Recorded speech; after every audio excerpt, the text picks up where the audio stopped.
Hey Yuri, do you have a good Russian accent? Because if you did, that would make one of us. That's right, we're heading back to Arkansas to do the GITSUMONYA tourney to see if we learned anything.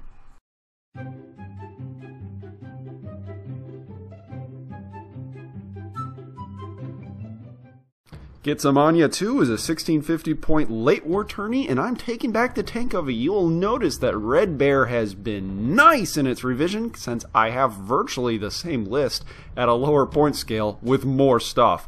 Meanwhile, my first opponent is none other than Wcywing, using a list that I don't dare pronounce because I will pronounce it wrong. But hey, that buddy bought me a Coke, so he's automatically on my A list. That's right, we're taking the Soviet Tonks up against glorious Hungarian assault pancake, or at least if you listen to 4chan at all, which I don't generally suggest, they talk at length about them, and they are actually an impressive platform. I think front armor 7, great firepower, decent AT, and he can get a bunch of them. If you checked out his list, he's practically chock to the brim full of tanks. Plus some really interesting Italian Recce units that are on this board, which I made. It's actually so small that they could conceivably have concealment anywhere they went because the grass was just too tall. You could barely see them, and in this game they will have something of an effect.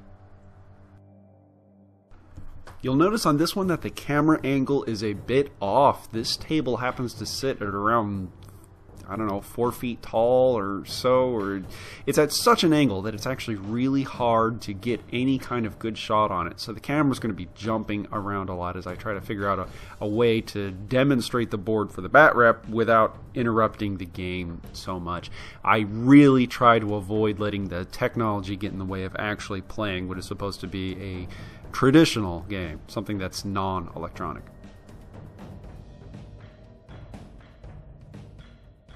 I deploy far heavy on what is going to be the left side of the board where you can see all those tanks are, and I go ahead and put the Spetsnaz up next to them so that they can move that gaggle of 10 tanks with Dedov up forward. Unfortunately, I leave the CIC just a little outside of command distance, and I forget about them, so the CIC is not going to go up with them. The CIC is going to lay back with the Su-122s that are just to their right, and they're going to end up moving up with the commander. Meanwhile, you can see that I'm measuring and carefully plotting things out because those little Italian Recce units that you can barely see, and you certainly can't see in any shot that I took, is actually making it very, very peculiar where I can move those tanks without the Recce seeing them and causing the infiltration to be botched. So they sneak up, they ninja their way behind the building before the Recce units can see them, and then they get ready for what is going to be an early assault on the left side of the board where there is an objective on top of that hill, while the Su-122s try to hold the center town, try to keep any kind of flanking action on that element, while on the far right side of the board you can see a smaller group of 5 tanks that are going to move up towards the Nebelwerfers that he has protecting the last objective.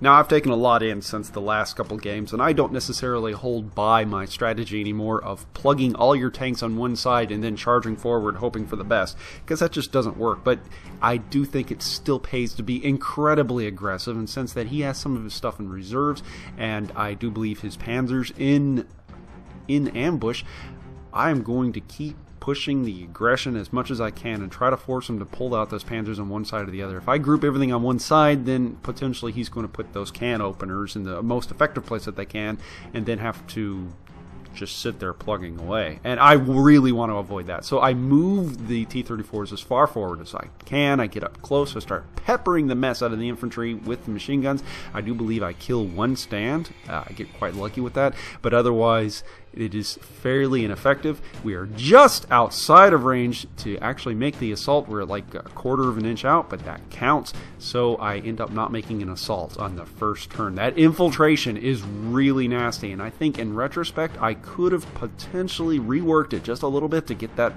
assault off on the first turn if I really tried. But that's just how it is. We end up hitting him with the Katyushas and doing no damage, while the Su-122s move up the middle and start holding the town.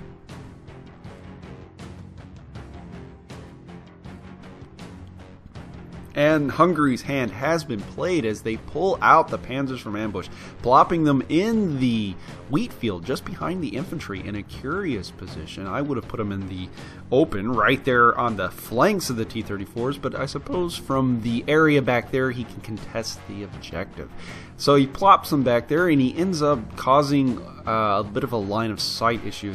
This is what's interesting about this hilly terrain, that not all of them can necessarily see all the targets at all the times, and definitely because he will be shooting through the wheat field, he doesn't necessarily get all the shots that he necessarily could. Meanwhile, on the other side of the board, he does get his air support, and since the diversionary element of T-34-85s are out there in the open, my air support does not intercept him, and he ends up flying right in unopposed. This is actually fairly disastrous, as he has another group of those assault pancakes sitting out there just plugging away shots, and it's going to end up being disastrous. I fail almost all the saves that I'm required to make. He ends up taking out 2 of the tanks and bailing another. Meanwhile, on my left side of the board, or on the northern side of the camera, the panzers unload their deadly rain of fire, taking out tank after tank after tank. I do believe I lose 3 of them in the fusillade of fire, and causes all kinds of problems for me in the long run. Again, I've learned a little bit. I start plugging out, or at least dropping the ones on the far right where they're going to get the most shots, so that I can give concealment to the surviving tanks. There's not many factions that you can play in this game where you can have your dead form your own veritable smoke wall. Meanwhile, on the right side of the board, closer to the camera, the tank OV flees as the tank platoon decides that they have had the best of it and they are going to go back home, leaving that side of the board completely uncontested for me, and I have no means of actually threatening it anytime soon, leaving me completely committed on the left side of the board. It's now do or die on that assault, and his anti-tank guns are right there, ripe for the picking. This is not ideal. Again, like I was explaining in the beginning, how I wanted to place my stuff wide so that I can get the tank killer platoon to be somewhere else. But now I'm going to have to charge into the maw of it regardless. Nonetheless, the IL-2s do come in. I go ahead and sick them after the tanks that just blew up the other tank platoon on the far side of the board, hoping to do some damage. And I send the T-34 horde forward, ready to crush the infantry in front of them. And they are pioneers. I actually did not know this before I was going in. I might have reconsidered it somewhat, but hey, what can you do? I go ahead and send the tanks up there, and I prepare for the assault by letting the Katyushas rain fire out on an infantry team that they can see, since they're only trained, I do believe. I was able to see them, not the tanks, and I decided to go ahead and let it splash the tanks for the damage. The tank T-34s charge, make the assault. First, I move forward, I unload with the machine guns, just peppering the mess out of them. I just want to pin them because they do have a Panzerschreck team in there, I do believe, and I want to make sure that the return fire is as minimal as possible, or at least try to soften them up just a little bit. It might be better to hit them with the main guns. Nonetheless, I'm very careful about which tanks I send in, which ones I don't, because like I said before, the wheat field is actually preventing a lot of shots from those anti-tank guns on the Panzers, and if I moved in the 2 tanks on the right, they would have gotten return fire. Instead, I moved the tanks in without them. 1 tank gets destroyed by the pioneers, but the tank OV is successful, completely wiping out nearly everyone else, swing after swing. They do quite a bit of damage. They keep remotivating. Dead off makes sure that they keep moving in there, grinding down the infantry, stand after stand after stand. It is an ugly exchange for the T-34s, but the T-34s are successful. Having successfully pushed the infantry off the objective, we are actually contesting it on the second turn, but wouldn't you know it, he is just like the primer's width, close enough to contest the objective with that anti-tank unit back there, the Panzer IVs. And oh, that would have been so sweet if I could have just forced him to move forward just a little bit. But that's not how the game's played. So we're contesting the objective on both sides, for both players on the left side of the board. But as he is contesting the objective, he's not going to move. In fact, he's just going to do what he can to find the ones that he can shoot at and then just absolutely light up the T-34s, as he should with those Panzers. And there's not a whole lot I can do to stop it. I try to assign the hits as well as I can, but round after round, hits T-34s, explodes. The other SPGs from the Hungarians, the salt pancakes in the back, start moving forward and laying hell, fire, and rain onto the tanks that they can see, causing significant damage, and they end up routing dead off, can't even stop them. They decide to turn tail and flee as their comrades are immolated in a hail of fire. Well, the game is effectively lost at that point. It's turn 3 for the Soviets, and I don't have any considerable means of actually taking either objective. I just have some SPGs in the center, but I've already fought them to a 5-2. I can fight for a 4-3. So I keep the SPGs, the Su-122s in the center. I start hulling them down wherever I can. His formations are actually very small. If I can do just a little bit of damage to them, I can potentially win a better standing in the tourneys. The IL-2s do come in, they range in on some of those assault pancakes, but they do absolutely no damage to them. It is quite a shame. There's some other assault guns that are moving up just behind the trees in the center of the board that's quite unclear or can't be seen, but the CIC and the Su-122s begin engaging them at range, doing what they can to try to get that 4-3 victory. We destroy one of the tanks, but it's not enough to cause any kind of significant concern for my opponent, because he manages to weather it just fine.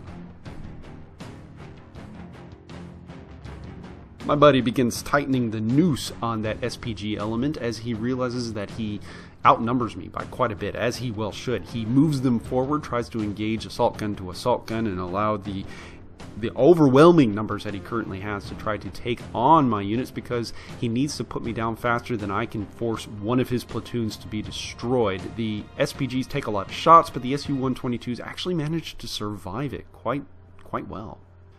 Meanwhile, as I see his Panzer IVs move forward, the objective on the left is completely uncontested, so I decided to go ahead and get sneaky. I keep forgetting that the Spetsnaz are even there to lift gun to ground and whatnot, so I go ahead and pull the transport forward and I swing them around. If anything, I'm going to go contest the objective for a turn maybe and get his panzers to go somewhere else. Just buy some time for the Su-122s. If not, just be a sneaky git and win the game.